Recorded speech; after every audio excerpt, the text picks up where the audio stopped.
piedras en sus manos. Saliendo Jesús de tierras de Tiro, se fue por Sidón hacia el mar de Galilea, atravesando por mitad de la Decápolis. Y le trajeron un sordo mudo, suplicándole que pusiese la mano sobre él para curar. Y apartándole del tropel de gente, metió los dedos en sus oídos y con la saliva le tocó la lengua. Y alzando los ojos al cielo, suspiró y díjole: Éfeta, que quiere decir abríos. Y al punto se le abrieron los oídos y se le soltó el impedimento de su lengua y hablaba correctamente.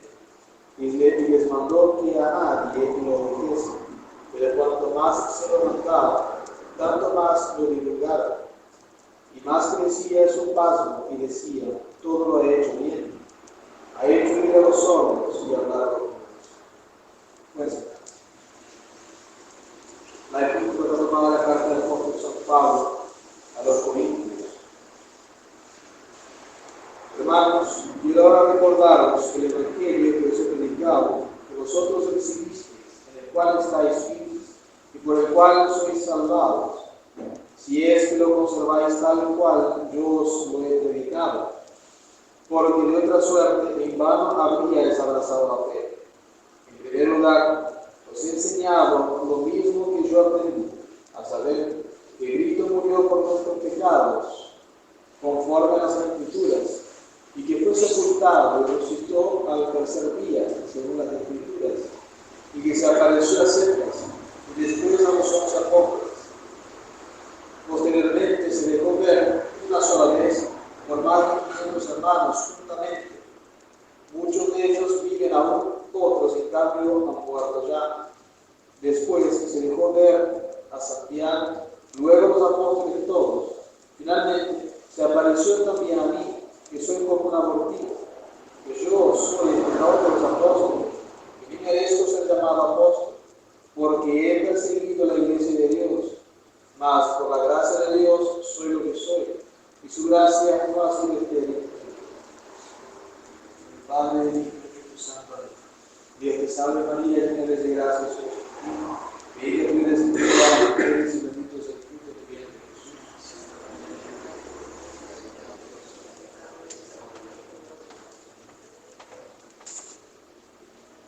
Mi Padre, del Hijo y del Espíritu Santo. Amén. El domingo de hoy, el 11º después de Pentecostés, el domingo conocido como el domingo de la curación del sordo por el milagro que tiene lugar en el Evangelio de hoy.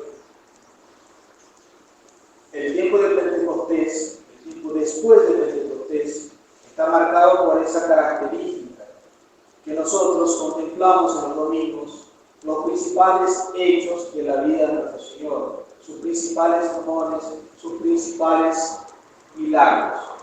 Principales porque no están todos compendiados en esos 25 domingos. ¿Qué quiere decir? Que si bien es muy loable que veamos, estudiemos, meditemos los misterios que pone la Iglesia en esos domingos, no es toda la vida de nuestro Señor.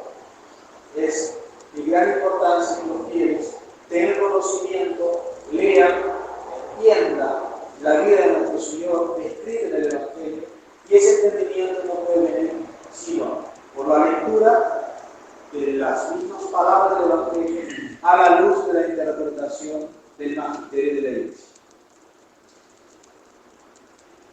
Pero hablando de la ocasión de hoy, este milagro que nosotros estamos viendo, meditando, en primer lugar que tenemos que pensar, darnos cuenta, que el milagro es una prueba de la misión divina.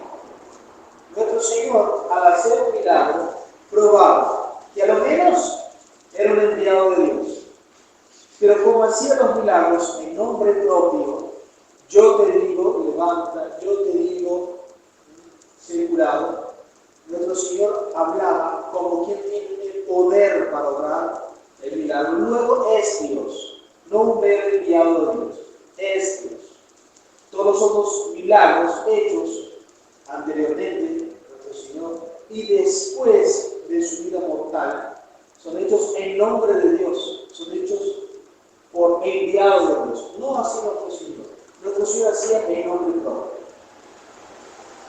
Siendo Dios omnipotente, no necesita de ningún signo sensible para obrar un milagro. No necesita ni estar cerca de la persona que necesita la oración. Pero como Él mismo dijo, una lumbrera no se la prende para ponerla debajo del cerebro, debajo de la cama, sino que se la pone para que alumbre. Y el profeta Simeón, el anciano Simeón, en su profecía en el Levítico, dice que la luz que viene a alumbrar al Señor. Entonces, para que el mundo viera que Él sí es el Salvador, obraba sus milagros rodeados de signos sensibles. Pero al margen de que nuestro Señor obraba sus milagros para mostrarse como Salvador, esos signos sensibles traen un significado grandísimo, cada uno de ellos. Entonces vamos a ver de parte de nuestro Señor cómo en primer lugar lo aparta del gentío. Nuestro Señor no actúa en el muchísimo, no actúa en las almas. Quiere que las almas se aparten del mundo. Nosotros debemos apartarnos del mundo, pero no solamente un mundo físico, porque hoy más que nunca, por la técnica, el mundo puede acompañarnos en la pantallita hasta lo más arrinconado de nuestra pieza, cerrado con llaves. Estar todo el tiempo escuchando cosas, música, radio, televisión, eso produce muchísimo. No hay forma que alguien esté en silencio para que Dios hable. Entonces, primera consideración, cómo nuestro Señor aparta ese sordomudo del medio del bullicio, lo aparta del mundo. Y después le toca con su misma saliva a la lengua. Es una cosa que espanta a nosotros los occidentales. No es tan raro en el oriente. Pero eso tiene una representación grandísima. ¿Hacía falta que nuestro Señor lo hiciera? Absolutamente no. Pero lo hizo. Y si lo hizo fue por algún motivo, para representar algo. Nuestro Señor quiere a las almas como el esposo ama a su esposa. La iglesia, que es el cuerpo místico de Cristo, es la inmaculada esposa del Cordero de Dios. Entonces nuestro Señor, para mostrar su amor, como que representa un beso al alma, la comunicación de Dios con la naturaleza humana por medio de la encarnación de su Hijo, ese contacto de su misma saliva para orar el milagro. Como no era decoroso, y era un beso, aunque los dientes son más de uso de besos. Nuestro Señor quiere ese contacto para mostrar hasta dónde llega el amor de nuestro Señor, para mostrar cómo Él ama a las almas, con un amor castísimo, un amor purísimo, un amor profundísimo. Quiere una unión intrínseca con las almas. Después nuestro Señor pone los dedos dentro de los oídos, no toca, sino que dice que pone los dedos en los oídos para tapar el ruido del mundo, para que aquel sordomudo solamente escuchara la voz del que decía, ábrete, éfeta. Y entonces hay nuestro Señor lanza ese que dice, éfeta, y quiere decir abrimos. Signos todos que están en la ceremonia del bautismo, que representa la apertura de los sentidos espirituales para poder percibir lo sobrenatural. Nosotros, antes del bautismo, estamos con los oídos y la boca cerrados para el orden sobrenatural. En el bautismo se nos abren los sentidos para percibir las cosas de Dios. Y eso que representa ahí, esa curación, como la cercanía con nuestro Señor y la entrega total a Él nos abre el camino para la vida sobrenatural. Eso por parte de nuestro Señor, por parte de sus gestos. Por parte del enfermo, que por supuesto representa todo el género humano que está caído en una gran enfermedad llamada pecado original. En ese sordomudo tenemos representados, por ejemplo, los pueblos paganos antes de nuestro Señor, que no habían recibido la ley mosaica y permanecían en esa especie de reliquias de la revelación primitiva, pero estaban lejos de la verdad, lejos del camino de la recepción del Mesías, como lejos de lo sobrenatural y sordomudos para las cosas de Dios. Pero lo que más nos interesa es lo que nos representa a nosotros. En otros milagros, cuando nuestro Señor, por ejemplo, resucita a un muerto, nuestro Señor, según los evangelios, resucitó a 3 personas, la hija de Jairo, su amigo Lázaro y el hijo de la viuda de Naín. Esas son representaciones de cómo nuestro Señor levanta las almas del estado de pecado mortal. Estamos muertos, nuestro Señor los levanta, los salva, comunica la gracia. Los otros milagros de las curaciones representan los defectos del alma. Y en el preciso milagro de hoy, estar sordos y mudos a la vida sobrenatural. Estamos vivos, nos movemos, pero no nos comunicamos. ¿Por qué? Porque somos tibios. No tenemos intimidad con nuestro Señor.